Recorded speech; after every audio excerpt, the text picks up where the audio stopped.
आसमां को छू कर देखा तारों की कर ली सवारी, चांद पर भी नाचे हम की तूफानों से यारी। आसमां को छू कर देखा तारों की कर ली सवारी, चांद पर भी नाचे हम की तूफानों से यारी।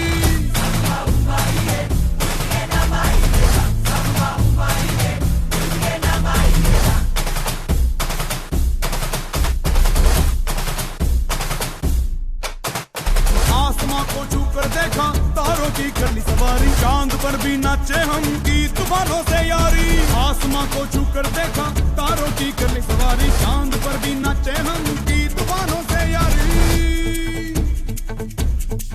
हेलो दोस्तों, मेरा नाम है कीर्ति वर्मन और आप सभी का स्वागत है मेरे चैनल। तो दोस्तों, आज मैं आपके सामने राम जन्मभूमि आंदोलन की पूरी कहानी लेकर। तो दोस्तों, हमें इसके बारे में जानने से पहले दोस्तों इतिहास में थोड़ा पीछे जाना होगा। हमें समझना होगा कि आखिर ये विवाद शुरू कहाँ से, ये मामला शुरू आखिर कहाँ से। तो दोस्तों, जब सन 1528 में मुगलों के जो बादशाह थे बाबर, उन्होंने मस्जिद का निर्माण कराया था। उसका नाम था, उसका नाम रखा था बाबरी मस्जिद। और लेकिन दोस्तों, जिस जमीन पे उसका निर्माण कराया गया वहाँ पे दोस्तों एक राम जी का मंदिर था। हिंदू पौराणिक की जो किताबें हैं दोस्तों, रामायण और रामचरितमानस के अनुसार। उसके बाद दोस्तों फिर 1853 में हिंदू मुसलमानों के बीच जमीन को लेकर पहली बार विवाद हुआ। फिर दोस्तों 1867 में जब देश में अंग्रेजों का राज था, उन्होंने इस विवाद को देखते हुए मस्जिद का बाहर का हिस्सा हिंदुओं के लिए हिंदुओं को पूजा करने के लिए दे दिया गया और अंदर का हिस्सा मुसलमानों को नमाज पढ़ने के लिए दे दिया गया। उसके बाद दोस्तों इसे करीब इसी तरह दोस्तों करीब 90 साल तक इसी तरह चला दोस्तों।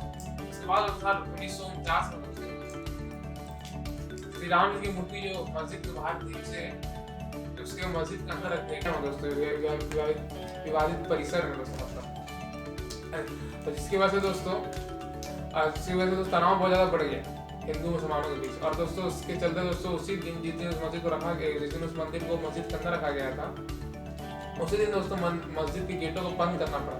और फिर दोस्तों वापस से उस मूर्ति को, राम जी की मूर्ति को मस्जिद से बाहर निकालकर पुरानी जगह पर रख दिया। इसके चलते दोस्तों फिर देश भर में दंगे होने लगे हिंदू और मुसलमानों के बीच दोस्तों, उसे तनाव बढ़ने की प्रकार। फिर उसके बाद दोस्तों यहाँ तो इतिहास की बात है। उसके बाद दोस्तों हम थोड़ा आगे समझते हैं। फिर दोस्तों बात आती है 1984 में जब राजीव गांधी देश से प्रधानमंत्री बन चुके थे चुनाव जीतकर। उससे जीतने के 2 साल बाद दोस्तों 1986 में उन्होंने एक आदेश दिया कि जो मस्जिद है उसे पूरी तरह से बंद कर दो, ना ही कोई वहाँ पूजा करेगा और ना ही कोई वहाँ नमाज पढ़ेगा। और दोस्तों उसी साल सैयद शहाबुद्दीन ने एक राम जन्मभूमि बाबरी मस्जिद एक्शन के नाम की कमेटी बनाई, ये सोचकर कि आगे चलकर हम इस जमीन को अपने नाम कर लेंगे। इसीलिए जो तो उन्होंने अदालत में दोस्तों कोर्ट में याचिका दायर भी की थी दोस्तों। और उधर दोस्तों हिंदुओं में दोस्तों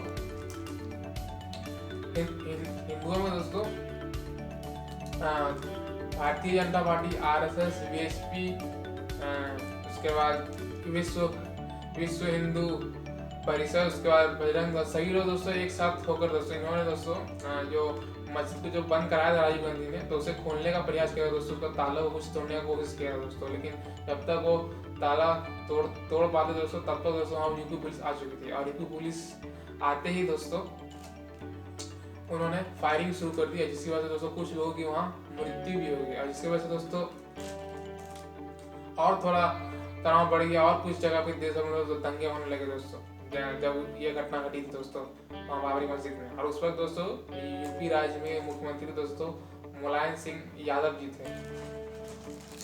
और फिर दोस्तों लाल कृष्ण आडवाणी और मुरली मनोहर जोशी ने दोस्तों एक आंदोलन शुरू किया। इसका नाम राम जन्मभूमि दिया गया जनता के द्वारा, वो नाम जनता ने दिया था। ऐसे दोस्तों बीजेपी ने उस आंदोलन का असली नाम न्याय आंदोलन रखा था, लेकिन जनता ने उसे राम जन्मभूमि आंदोलन का ही नाम दे दिया था दोस्तों। अब वहाँ आंदोलन में दोस्तों ये कहा गया था कि देश भर में सभी हिंदू अपने घर से एक ईंटा बनाकर दे जिसमें श्री राम लिखा हो, और हम उस ईंट को यहाँ अयोध्या में लाकर उससे मंदिर बनाएंगे, मंदिर का निर्माण करेंगे, ये उसमें कहा गया था दोस्तों। और ये दोस्तों जो आंदोलन चला, राम जन्मभूमि आंदोलन दोस्तों, ये पूरे देश भर में चला दोस्तों। इसके वजह से दोस्तों हिंदू काफी ज्यादा मजबूत होते हुए दिख रहे थे दोस्तों। और उसके बाद दोस्तों इस चीज का फायदा दोस्तों बीजेपी को मिला दोस्तों। 1984 में जो इलेक्शन हुआ जिसमें राजीव गांधी जी जीते थे पूर्ण बहुमत से, उसमें दोस्तों बीजेपी को मात्र 2 सीटें थी। और उस चुनाव में दोस्तों LK आडवाणी, उसके बाद अटल बिहारी वाजपेयी, उसके बाद फिर अरुण जेटली, बीजेपी के सभी जो भी बड़े नेता दोस्तों सभी को चुनाव हार चुके थे दोस्तों। और उसके बाद 1979 का चुनाव जब हुआ दोस्तों 1989 का, उस चुनाव में दोस्तों बीजेपी को 79 सीटें मिली, यानी जो राम जन्मभूमि आंदोलन चलाया गया उसको उसका सीधा फायदा बीजेपी को मिला दोस्तों। और उसके बाद दोस्तों फिर 1990 में लाल कृष्ण आडवाणी जी ने एक रथ यात्रा निकाली थी सोमनाथ से लेकर अयोध्या तक, और उसी रथ के दोस्तों सारथी थे श्री नरेंद्र दामोदर दास मोदी जी। और दोस्तों वो जो रथ यात्रा जो निकाली गई दोस्तों उसे ही मुख्य श्रेय दिया जाता है राम जन्मभूमि आंदोलन जो हमारा सफल हुआ दोस्तों, उसके लिए कि जो रथ यात्रा निकाला गया इसी की वजह से हमारा राम जन्मभूमि आंदोलन जो है वो सफल हो पाया दोस्तों। इसके बाद दोस्तों 1990 के बाद दोस्तों साल 1991 में यूपी राज्य में राज्य के चुनाव होने वाले थे, विधानसभा के चुनाव दोस्तों। और उस चुनाव में दोस्तों बीजेपी पूर्ण बहुमत से इलेक्शन चुनाव जीत गए दोस्तों, और कल्याण सिंह यूपी के मुख्यमंत्री बन गए, और मुलायम सिंह यादव जी हार गए उस चुनाव में दोस्तों। और जब उसके बाद दोस्तों जब सरकार बन गई बीजेपी की पूर्ण बहुमत से दोस्तों, तो उसके 1991 के एक साल बाद 1992 में दोस्तों उन्होंने एक तरह से कह सकते हैं शक्ति प्रदर्शन वो करना चाहते दोस्तों। तो उसमें दोस्तों विश्व हिंदू परिषद की ओर से दोस्तों कार सेवा का एक आयोजन किया गया था दोस्तों यूपी में। तो उस आयोजन दोस्तों एक तरह से वही था, शक्ति प्रदर्शन था कि हम थोड़ा आगे हैं फिलहाल, लेकिन हम भी हैं एक तरह से चुनाव जीतने के बाद। तो वो जो है कल्याण सिंह के लिए इस तरह से आयोजित की गई थी दोस्तों। तो उसमें दोस्तों कल्याण सिंह ने आदेश दिया था अपनी यूपी पुलिस को कि इस कार सेवा का जो आयोजन जो होने वाला है, इस आयोजन में किसी के ऊपर भी फायरिंग नहीं की जाएगी, यानी गोली नहीं चलाया जाएगा किसी भी व्यक्ति के ऊपर। अगर वो कुछ भी अगर इलीगल करते हैं तो उसे छूट दे दी जाए, इस तरह से कहा गया था कि फायरिंग नहीं की जाएगी, इसको कहने का मतलब। तो दोस्तों 6 दिसंबर 1992 को कार सेवक का कार्यक्रम था, और उस कार्यक्रम में लाखों लोग जो है शामिल थे, कार्यकर्ता भी थे और आम जनता भी थे, और वहाँ स्टेज सजा हुआ था। स्टेज में और इस कार सेवा में दोस्तों सभी बड़ी पार्टियां के लोग शामिल थे, जिस तरह के VHP विश्व हिंदू परिषद, बीजेपी, RSS, बजरंग दल, सभी के नेता उसमें शामिल थे दोस्तों। और जो वहाँ पे वो हो रहा था दोस्तों आयोजन, वहाँ पे एक बड़ा सा स्टेज बना हुआ था, और उसी स्टेज में सभी लोग अशोक सिंघल, फिर LK आडवाणी, मुरली मनोहर जोशी, सभी लोग दोस्तों वहाँ बारी बारी से भाषण दे रहे थे दोस्तों। और इसी बीच दोस्तों कुछ लोग ये दोस्तों अयोध्या में ही ये चीज हो रहा था, ये जो कार सेवा का जो आयोजन था दोस्तों ये अयोध्या में ही से किया जा रहा था। इसी बीच दोस्तों कुछ लोग बाबरी मस्जिद के ऊपर चढ़ गए दोस्तों, करीब 20-25 लोग, और उनको देखते कुछ और लोग चढ़ गए दोस्तों, और लगभग दोस्तों 1000 लोग बाबरी मस्जिद के नीचे इकट्ठा हो गए दोस्तों।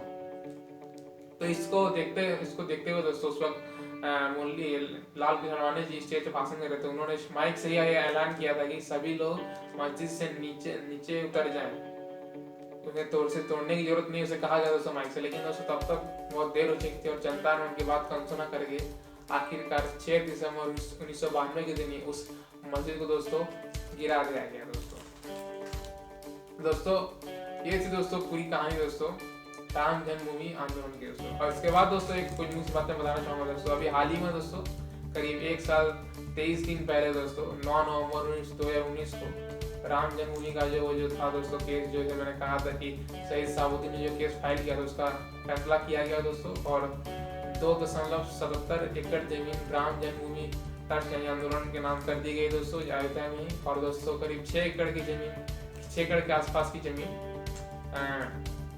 उन्हें दे दी गई दोस्तों से वकाफ बोर्ड जो कि उनका एक बोर्ड था दोस्तों मुसलमानों का, उसे 6 एकड़ जमीन शहर के बाहर दे दी गई मस्जिद बनाने के लिए दोस्तों। और दोस्तों अंत में मैं कुछ मुख्य पात्रों का नाम बताना चाहूँगा जिसे समय के साथ बुला दिया गया है, कभी नहीं बुलाया जा सकता, क्योंकि मस्जिद ढाने वालों में से इनका नाम प्रमुख है। मथुरा वृंदावन के निवासी कार सेवक सुरेश बेगल ने बाबरी मस्जिद को गिराने की पहला प्रयास किया था और पुलिस की कार्रवाई का सामना किया था। उसके बाद दोस्तों अशोक सिंघल जो कि विश्व हिंदू परिषद के नेता थे और 1990 के दशक में जब मंदिर आंदोलन को गति मिली थी, तब बाबरी मस्जिद के विध्वंस की वजह से विश्व हिंदू परिषद यानी वीप नेता जो थे अशोक सिंघल तब हिंदुओं के प्रमुख वास्तुकार थे। उन्होंने नारा दिया था, एक धक्का और दो और मस्जिद तोड़ दो, और उनके इस नारे से उन्माद पैदा किया और हिंदुओं को पहले की तरह लामबंद कर दिया। इसके अलावा दोस्तों और भी काफी मुख्य नाम थे, जैसे कि प्रवीण तोगड़िया, विनय काटियार, उमा भारती और साधु श्रुति।